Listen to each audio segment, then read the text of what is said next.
आती चरित्र। श्री सुखदेव जी कहते हैं, परीक्षित, जैसे शरीरधारियों के 6 इंद्रियां होती है, वैसे ही नहुस के 6 पुत्र थे। उनके नाम थे यति, ययाति, संयाति, आयाति, वियति और कृति। नहुस अपने बड़े पुत्र यति को राज्य देना चाहते थे, परंतु उसने स्वीकार नहीं किया, क्योंकि वह राज्य पाने का परिणाम जानता था। राज्य एक ऐसी वस्तु है कि जो उसके दाव पेच और प्रबंध आदि में भीतर प्रवेश कर जाता है, वह अपने आत्म स्वरूप को नहीं समझ सकता।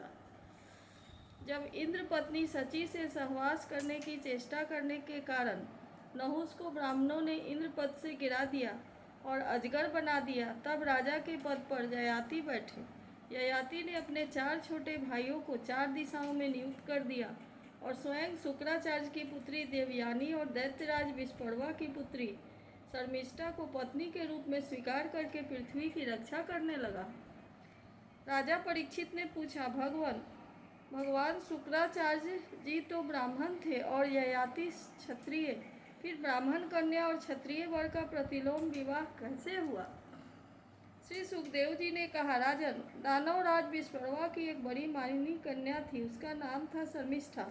वह एक दिन अपनी गुरुपुत्री देवयानी और हजारों सखियों के साथ अपनी राजधानी के श्रेष्ठ उद्यान में टहल रही थी। उस उद्यान में सुंदर सुंदर पुष्पों से लदे हुए अनेकों वृक्ष थे। उसमें एक बड़ा ही सुंदर सरोवर था। सरोवर में कमल खिले हुए थे और उन पर बड़े ही मधुर स्वर से भौरे गुंजार कर रहे थे। उसकी ध्वनि से सरोवर का तट गूंज रहा था। जलाशय के पास पहुंचने पर उन सुंदरी कन्याओं ने अपने अपने वस्त्र को घाट पर ही रख दिए और उस तालाब में प्रवेश करके वे एक दूसरे पर जल उलीच उलीच कर क्रीड़ा करने लगी। उसी समय उधर से पार्वती जी के साथ बैल पर चढ़े हुए भगवान शंकर आ निकले। उनको देखकर सब की सब कन्याएं सकुचा गई और उन्होंने झटपट सरोवर से निकलकर अपने अपने वस्त्र पहन लिए। शीघ्रता के कारण शर्मिष्ठा ने अनजान में देवयानी के वस्त्र को अपना समझकर पहन लिया।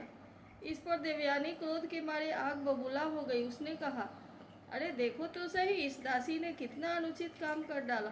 राम राम, जैसे कुतिया यज्ञ का हविष्य उठा ले जाए, वैसे ही ये मेरे वस्त्र इसने पहन लिए हैं।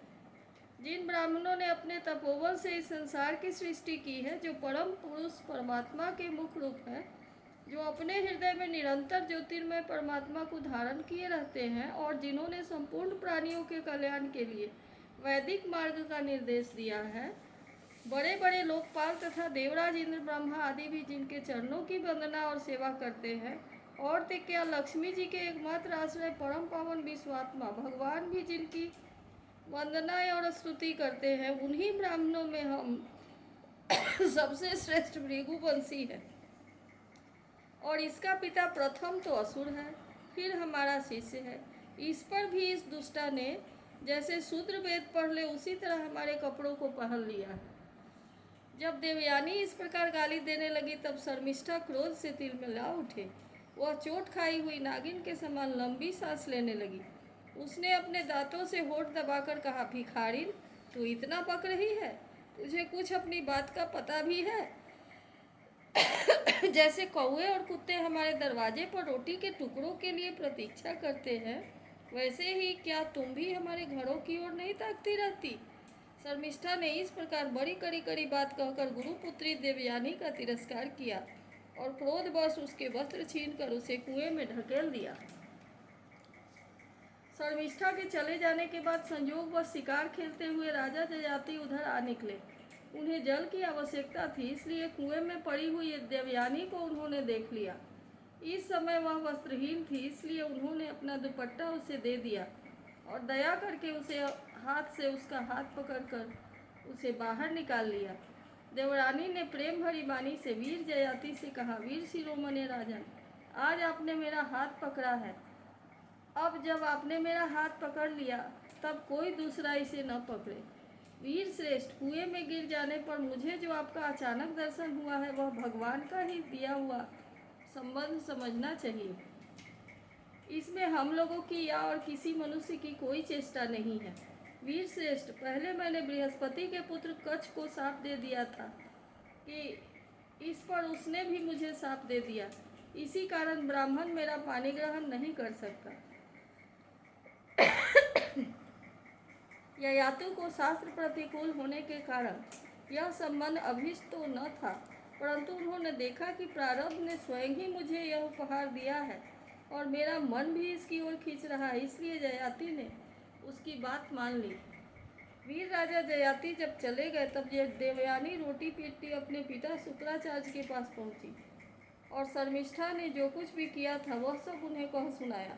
शर्मिष्ठा के व्यवहार से भगवान शुक्राचार्य जी का भी मन उचट गया। वे पुरोहिताई की निंदा करने लगे। उन्होंने सोचा कि इसकी अपेक्षा तो खेत या बाजार में से कबूतर की तरह कुछ बीन कर खा लेना अच्छा है। अतः अपनी कन्या देवयानी को साथ लेकर वे नगर से निकल पड़े। जब विस्परवा को यह मालूम हुआ तो उसके मन में यह शंका हुई कि गुरुजी कहीं शत्रुओं की जीत न करा दे अथवा मुझे साप न दे दे। अतएव वे उनको प्रसन्न करने के लिए पीछे पीछे चले गए और रास्ते में उनके चरणों पर सिर के बल गिर गए। भगवान शुक्राचार्य जी का क्रोध तो आधे के ही क्षण का था। उन्होंने विस्परवा से कहा, राजन, मैं अपनी पुत्री देवयानी को नहीं छोड़ सकता, इसलिए इसकी जो इच्छा हो तुम पूरी कर दो, फिर मुझे लौट चलने में कोई आपत्ति नहीं होगी। जब विस्परवा ने ठीक है कहकर उसकी आज्ञा स्वीकार कर ली तब देवयानी ने अपने मन की बात कही। उसने कहा, पिताजी मुझे जिस किसी को दे दे और मैं जहाँ कहीं जाऊँ, शर्मिष्ठा अपनी सहेलियों के साथ मेरी सेवा के लिए वहीं चले।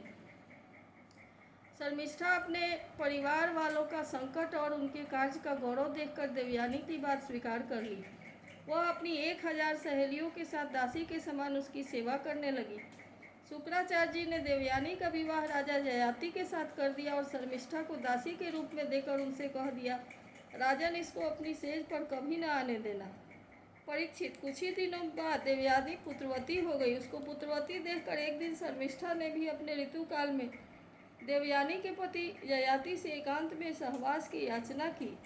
शर्मिष्ठा की पुत्र के लिए प्रार्थना धर्म संगत है। यह देखकर धर्मज्ञ राजा ययाति ने शुक्राचार्य की बात याद रहने पर भी यही निश्चय किया कि समय पर प्रारब्ध के अनुसार जो होना होगा हो जाएगा। देवयानी के 2 पुत्र हुए, जदु और तुर्वसु, तथा विस्परवा की पुत्री शर्मिष्ठा के 3 पुत्र हुए, दह्यु, अनु और पुरु। जब मानिनी देवयानी को यह मालूम हुआ कि शर्मिष्ठा को भी मेरे पति द्वारा ही गर्भ रहा था, तब वह क्रोध से बेसुध होकर अपने पिता के घर चली गई। कामी ययाति ने मीठी मीठी बातें, अनुनय विनय और चरण दबाने आदि के द्वारा देवयानी को मनाने की चेष्टा की। उसके पीछे पीछे वहां तक गए परंतु मना न सके। शुक्राचार्य भी क्रोध में भरकर ययाति से कहा, तू अत्यंत स्त्री लंपट, मंद बुद्धि और झूठा है।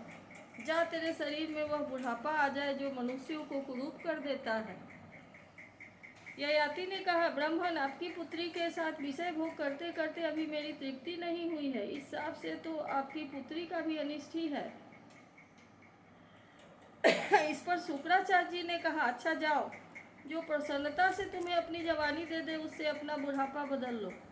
शुक्राचार्य जी जब ऐसी व्यवस्था दे दी तब अपनी राजधानी में आकर ययाति ने अपने बड़े पुत्र यदु से कहा, बेटा, तुम अपनी जवानी मुझे दे दो और अपने नाना का दिया हुआ यह बुढ़ापा तुम स्वीकार कर लो, क्योंकि मेरे प्यारे पुत्र, मैं अभी विषयों से तृप्त नहीं हुआ हूँ, इसलिए तुम्हारी आयु लेकर मैं कुछ वर्षों तक और आनंद भोगूंगा।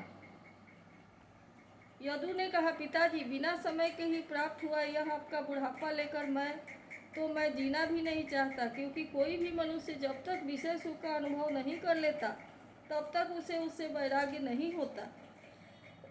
परीक्षित, इस प्रकार तुर्वसु, दुह्यु और अनु ने भी पिता की आज्ञा अस्वीकार कर दी। सच पूछो तो उन पुत्रों को धर्म का तत्व मालूम नहीं था। वे इस अनित्य शरीर को ही नित्य मान बैठे थे। अब ययाति ने अवस्था में सबसे छोटे किंतु गुणों में बड़े अपने पुत्र पुरु को बुलाकर पूछा और कहा, बेटा, अपने भाइयों के समान तुम्हें भी मेरी बात नहीं टालनी चाहिए। पुरु ने कहा, पिताजी, पिता की कृपा से मनुष्य को परम पद की प्राप्ति होती है। वास्तव में पुत्र का शरीर पिता का ही दिया हुआ है। ऐसी अवस्था में ऐसा कौन है जो इस संसार में पिता के उपकारों का बदला चुका सके।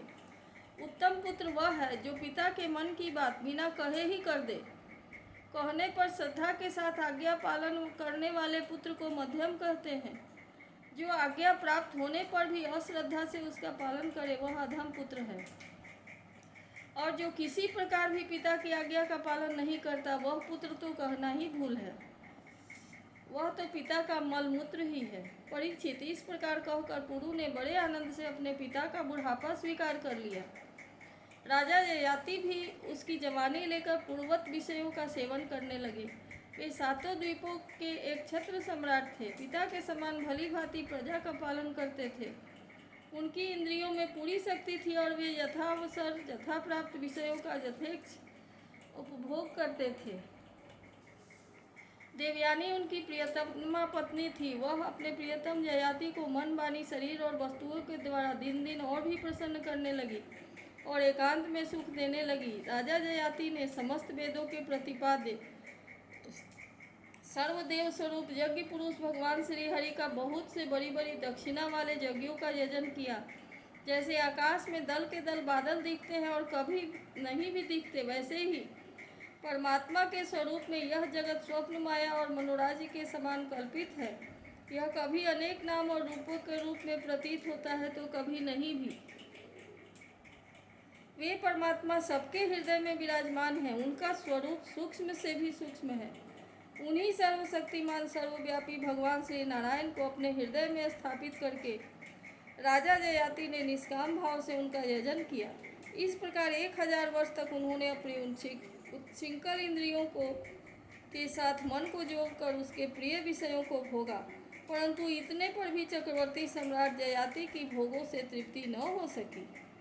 इति श्रीमद्भागवते महापुराणे पारमहंस्यां संहितायां 9वें स्कन्धे अष्टादशोऽध्यायः।